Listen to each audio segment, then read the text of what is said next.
Hello welcome back to my channel Rama vlogs and talks. మీరు ఎలా ఉన్నారని కింద కామెంట్ సెక్షన్లో చెప్పాను. అండ్ ఫస్ట్ టైం నా ఛానల్ ఎవరైతే చూస్తున్నారో సబ్స్క్రైబ్ చేసుకోవడం మాత్రం అస్సలు మర్చిపోవద్దు. వచ్చేసి మేము సట్కోసియా టైగర్ రిజర్వ్ నేచర్ అవేర్నెస్ క్యాంప్కి అయితే విజిట్ అయ్యామండి. ఏరియా అయితే చాలా బాగుంది. అసలు వెళ్తున్న దాంట్లో దారి అయితే సూపర్గా ఉంది. చూస్తున్నారు కదా, మొత్తం గ్రీనరీగా వచ్చి ఒక మంచి అరకు ఫీలింగ్ చూస్తున్నట్టుగా అనిపించింది మాకైతే. చాలా పచ్చగా అండ్ చాలా అసలు చెట్టులంతా కూడా ఒక మంచి ఆర్చ్ లాగా ఉండి మొత్తం మంచు కూడా. ఈవినింగ్ వెళ్తే మధ్యాహ్నం వెళ్ళామండి 1 o'clockకి. అసలు మంచు పడుతుంది ఆ టైంలో కూడా. చాలా సూపర్గా ఉంది. మీరు కానీ ఇది ఎక్కడ ప్లేస్ అంటే భువనేశ్వర్ నుండి మనము అన్గుల్ రావాలి. అన్గుల్ నుంచి 55 kilometers అండి మొత్తం. భువనేశ్వర్ నుంచి అన్గుల్ అంటే అది వచ్చేసి 120 kilometers ఉంది. సో మొత్తం దగ్గరగా 180 kilometers అండి. థింగ్ వచ్చేసి మొత్తం గ్రీనరీగా ఉంది. అలాగనే ఇక్కడ మధ్యలో మనకి మంచి ఒక గేట్స్ అయితే పెట్టారు. ఎందుకంటే మధ్యలో ఒక్కొక్కసారి మనకి యానిమల్స్ అనేవి కనబడుతూ ఉంటాయి అన్నమాట. ఏనుగు ఇలాంటివి, జింకలు ఇలాంటివి కనబడుతూ ఉంటాయి. అందుకనేసి మధ్యలో అవేర్నెస్ పెడతారు. కానీ మెయిన్గా అయితే మార్నింగ్ ఎవరైనా వెళ్ళే వాళ్ళు ఉంటే మార్నింగ్ వెళ్ళేటట్టుగా ట్రై చేయండి. అండ్ ఈవినింగ్ 5 లోపల రిటర్న్ అయిపోతే బెటర్ అండి. ఎందుకంటే మేము 5 o'clockకి అలా స్టార్ట్ అయ్యాము. కానీ చెట్లు మొత్తం గుంపుగా ఉండడం వల్ల అసలు వెళ్తున్న అన్నది రావట్లేదు. అందుకనేసి కొద్దిగా ఇబ్బందిగా ఫీల్ అవ్వడం, చాలా చీకటిగా అయిపోతుంది.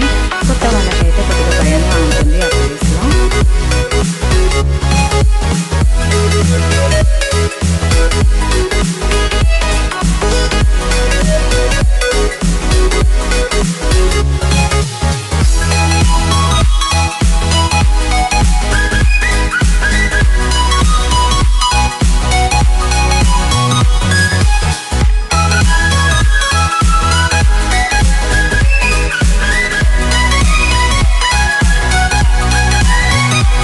సో మార్నింగ్ మేమైతే 11:30కి స్టార్ట్ అయితే అక్కడ వచ్చేసి 3:30కి రీచ్ అయ్యాము.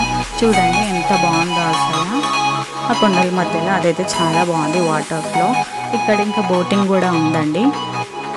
మేము వెళ్ళేటప్పటికి బోటింగ్ అయితే క్లోజ్ అయిపోయింది. ఈవినింగ్ 5కి మేము కొద్దిగా అలా వాక్ చూసుకుంటూ బోటింగ్ చేద్దాం అనేటప్పటికి క్లోజ్ అయిపోయింది. అందుకే బోటింగ్ చూపించలేకపోయాను. అండ్ ఇక్కడ వచ్చేసి మళ్ళీ దీనికి కొద్దిగా దూరంలో ఒక 2-3 minutesలో క్రొకడైల్ పార్క్ కూడా ఉంటుంది. అది కూడా మీకు నేను లాస్ట్కి వీడియో అయితే ప్లే చేసేస్తాను. చూడండి, ఇది వచ్చేసి ఎంట్రన్స్. చాలా బాగుంది ప్లేస్ అయితే. ఖచ్చితంగా విజిట్ చేయడానికి అయితే ట్రై చేయండి. చెప్పాను కదా, దీని పేరు అయితే సట్కోసియా పార్క్ అండి. చాలా బాగుంటుంది. ఇది ఇక్కడ మెయిన్ ఏరియా వచ్చేసి ఇది తక్కర్పాడ అండి.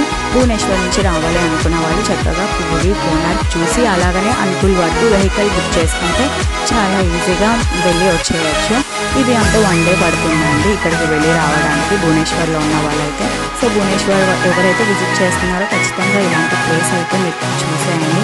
వాటర్ ఫాల్స్ కూడా ఉన్నాయి, కానీ ఒక సైడ్ నుంచి వాటర్ ఫ్లో అవుతూ ఉంటుంది.